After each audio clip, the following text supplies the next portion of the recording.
¿Qué tal? Muy buenas noches, yo soy Genaro Lozano y esto es Punto y Contrapunto ya de jueves.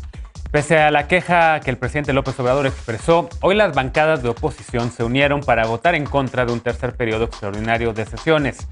Con ello, la discusión y aprobación de la Ley General de Revocación de Mandato se queda otra vez en el tintero. Veremos qué piensa la mesa. Luego de señalar que el enemigo parece estar en el Poder Judicial, el secretario de Marina, el almirante Rafael Ojeda, ofreció disculpas a las y a los jueces del país con el ministro presidente de la Suprema Corte de Justicia, Arturo Saldívar, como testigo. Pero la disculpa del almirante no fue para todas y para todos, sino para quien se lo merece, así lo dijo. ¿Cuál lectura le dan las y los invitados de esta noche al mensaje? En Afganistán, los talibanes tomaron Kabul y reiniciaron un mandato que perdieron en 2001 y ayer México informó que las puertas se abrirán a quienes quisieran solicitar refugio, dando prioridad a niñas y a mujeres afganas. ¿Esta oferta va en la línea con la tradición de un país de acogida o estamos ofreciendo una seguridad que no logramos dar a las niñas y mujeres que también viven aquí en México? Estos son los temas a debatir esta noche, no te vayas y empieza Punto y Contrapunto.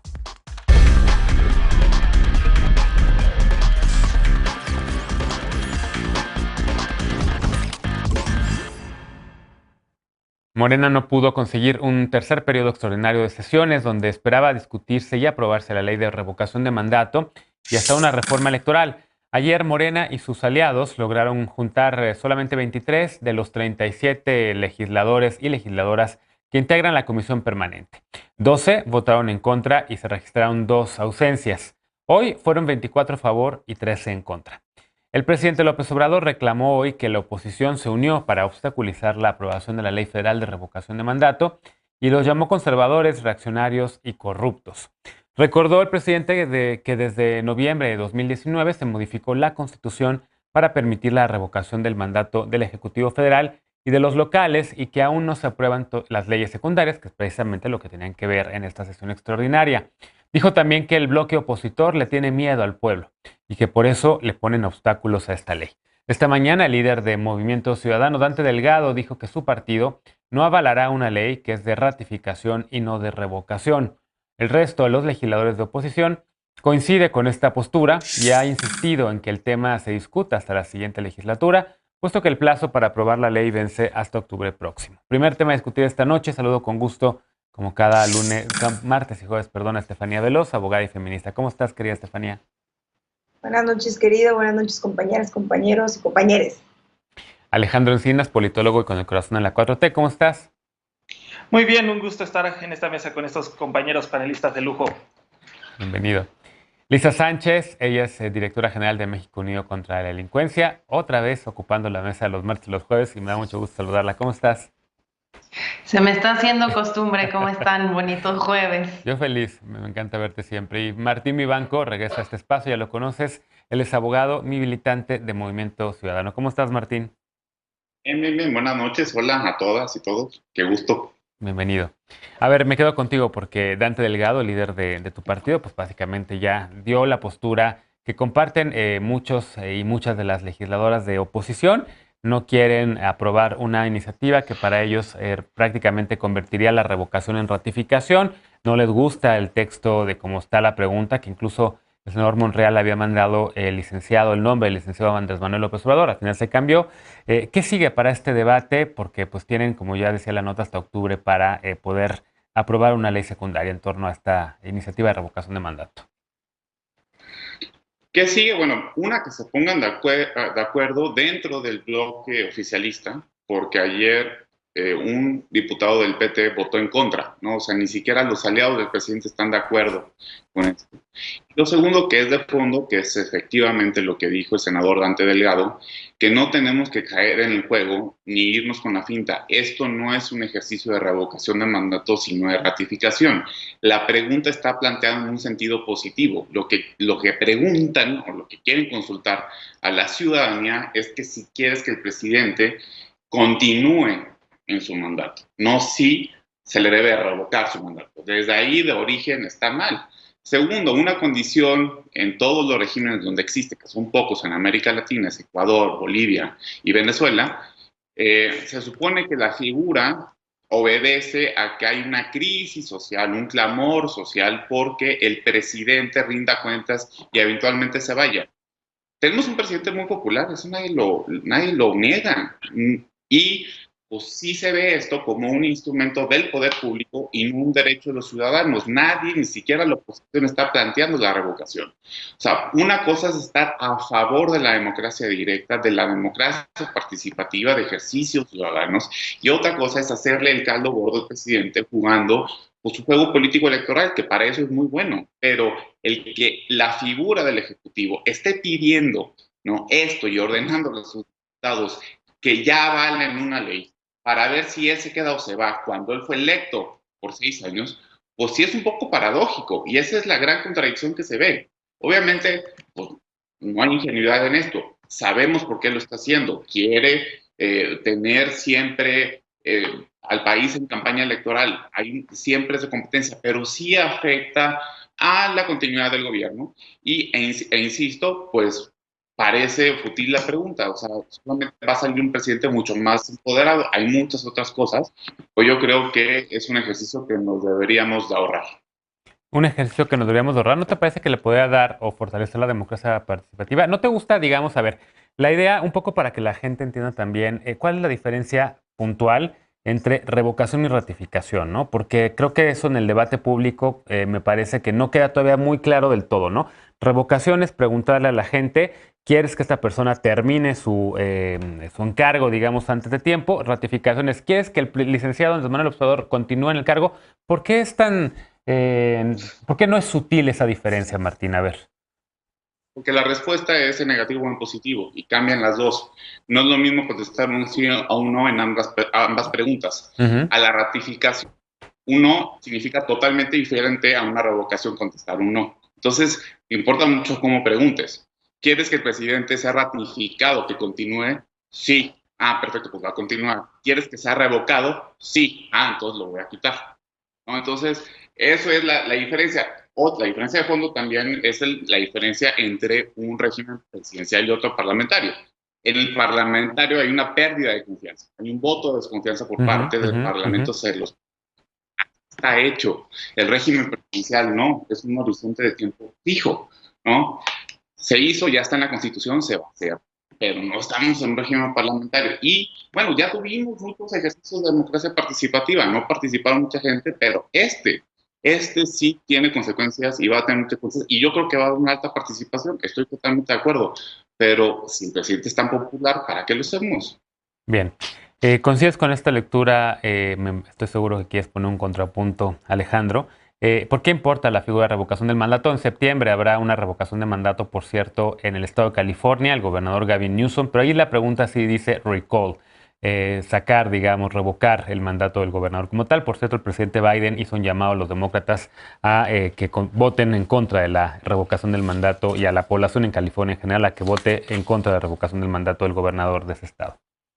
Honestamente, darle tanta importancia al tipo de pregunta es absolutamente irrelevante, y esta idea de la ratificación del mandato, que no es una figura que exista en la ciencia política ni en la vida empírica, pues es más bien un eslogan de marketing para desacreditar esta consulta, en donde sería el pueblo el que decidiría si quiere o no que López Obrador culmine el sexenio para el cual fue electo constitucionalmente. Y es efectivamente una revocación del mandato, porque si la mayoría se expresara para que no continuara, entonces tendría que dejar el cargo. A mí la verdad es que me llama muchísimo la atención, me desconcierta, me sorprende cómo la oposición no cacha este balón. Si nosotros estuviéramos en su posición y, por ejemplo, Enrique Peña Nieto o Felipe Calderón nos hubieran propuesto su revocación de mandato, bueno, con los ojos cerrados firmamos el cheque y nos pondríamos a organizarnos, porque es una gran oportunidad para organizarse, para generar coaliciones, que las coaliciones, además, cuando son negativas en función de lo que no se quiere, son mucho más fáciles que construir coaliciones en torno a programas y políticas en específico. Y por supuesto que les tomaríamos la palabra y que nos organizaríamos rumbo en estos meses para la revocación del mandato, y seguramente además lo lograríamos. Y a mí me parece impresionante cómo la oposición rehúye a esta posibilidad de organización electoral, y me parece que es una señal muy elocuente de la percepción que tienen de sí mismos y de su debilidad, del miedo a acudir a las urnas y de buscar otras vías más bien para tratar de tener incidencia en el poder, como son los amparos y otras estrategias del lawfare que hemos visto a lo largo de estos últimos meses.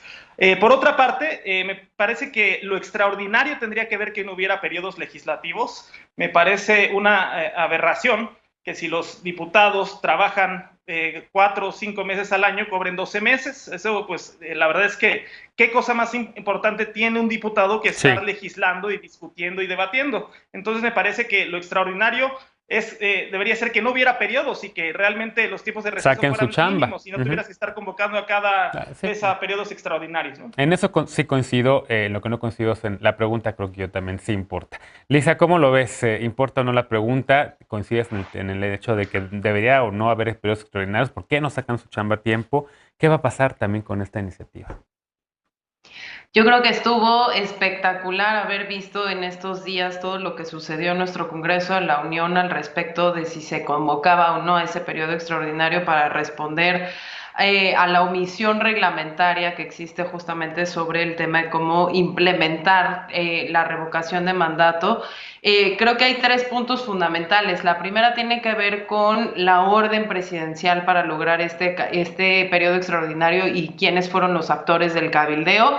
Muchos y la gente que nos leyó los trascendidos esta semana de todos los periódicos, mucho se discutió sobre en manos de quién había quedado el cabildeo de convencer incluso a las y los legisladores de oposición de lograr este periodo extraordinario, y se hablaba ahí de una ausencia muy importante, la ausencia de Scherer, la presencia de Olga Sánchez Cordero, y lo que significaba que Olga Sánchez Cordero estuviera incluso cabildeando con la oposición frente a una posición muy clara que había dado ya el senador Monreal, quien se suponía que estaba a cargo de la operación legislativa para lograr este periodo extraordinario, y qué significaba eso en términos de a quién le había dado las órdenes el presidente de lograr el acuerdo que nos diera el periodo extraordinario. Luego creo que otro de los puntos interesantísimos fue el show, ¿no? Porque vimos un show, creo yo, bastante lamentable con nuestras diputadas, nuestros diputados, nuestras senadoras y nuestros senadores sobre el quórum, si había o no los suficientes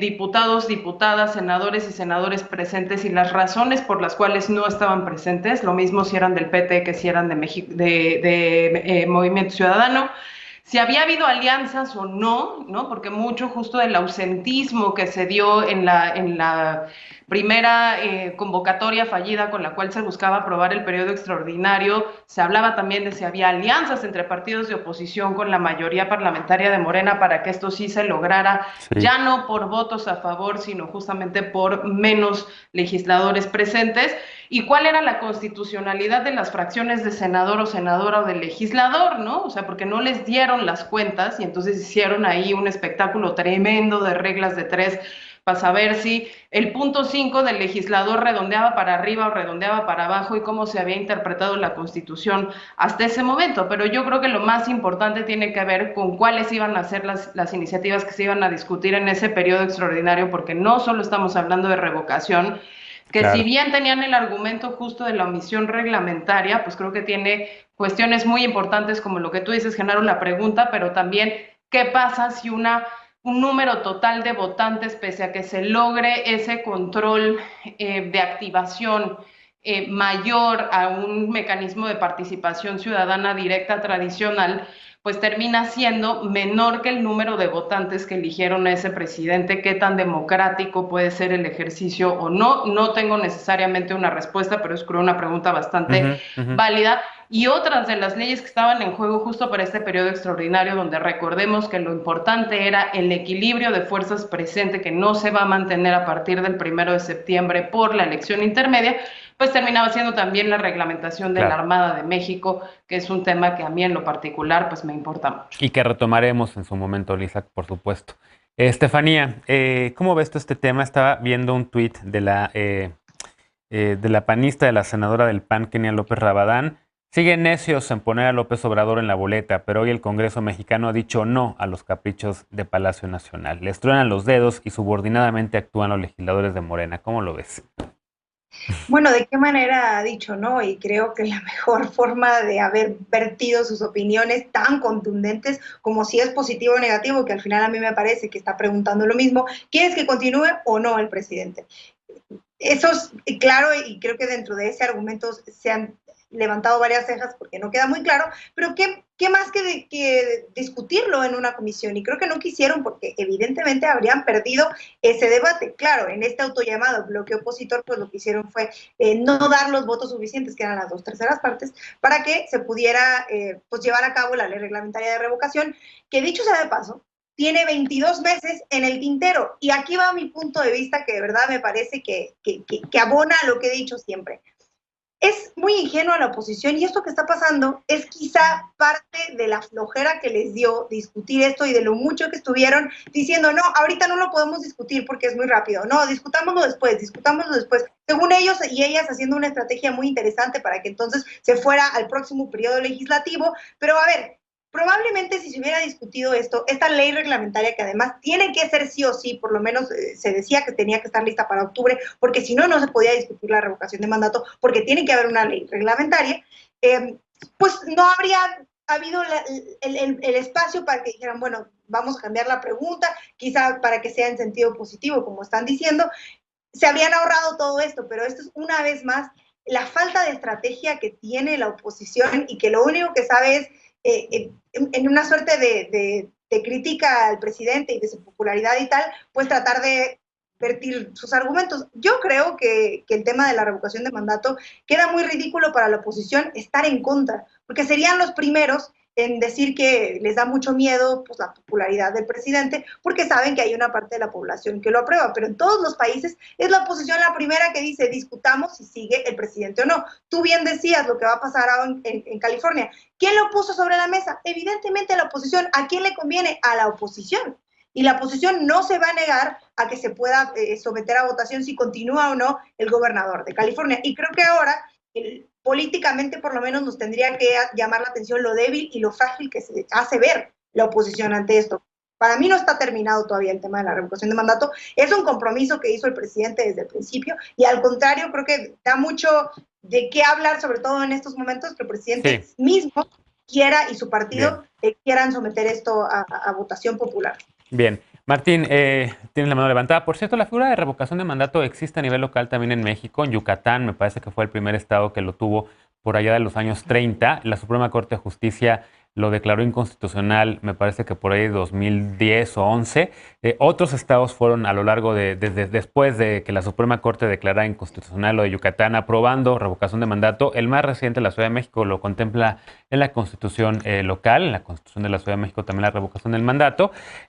Yo sí que me gusta como instrumento de democracia participativa, sí le veo también, por supuesto, sus problemas, que se puede politizar, la oposición puede mover, puede generar inestabilidad, pero a mí me gusta en las sociedades siempre que estén debatiendo y me gusta que estén participando. Martín.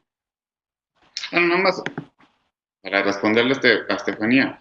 A ver, si la oposición no podía bloquear la discusión de la ley, pues la mayoría la tiene Morena y sus aliados. Si se tardaron 2 años y no la discutieron, bueno, pues es culpa de Morena y sus aliados. 2, no necesita ley reglamentaria, es lo ideal. Pero si no se saca esto, el INE va a tener que regular porque el mandato constitucional está clarísimo. Y 3, tampoco, pues, no es para la revocación de mandato, y sí hay un miedo patente, ¿no? El miedo no es un burro, y no es de la nada, no es Estados Unidos, sino que de 3 países que tienen en América Latina revocación de mandato, que es Ecuador, Bolivia y Venezuela, dos de esos, después de la revocación, metieron la reelección. Entonces, también hay una tendencia. Yo no estoy diciendo que eso vaya a pasar aquí, yo no creo, pero, pues, por algo está tan asignado el presidente. Bueno, pues veremos qué ocurre con esta discusión de la ley secundaria de la revocación de mandato en cuanto se pueda discutir y con los otros temas pendientes también que deja esta legislatura, que prácticamente dejó muchos temas congelados, pero también lo mismo el Congreso de la Ciudad de México. Hacemos una pausa y al regresar, el secretario de Marina, el almirante Rafael Ojeda, se disculpó ante el Poder Judicial tras decir que parecían el enemigo. Esto es inédito en la democracia mexicana, que un mando militar se haya referido de esa manera al Poder Judicial. ¿Cómo van las relaciones entre las Fuerzas Armadas y el Poder Judicial? Regresamos a ver qué dicen las y los panelistas de esta noche. Esto es Punto y Contrapunto, no te vayas.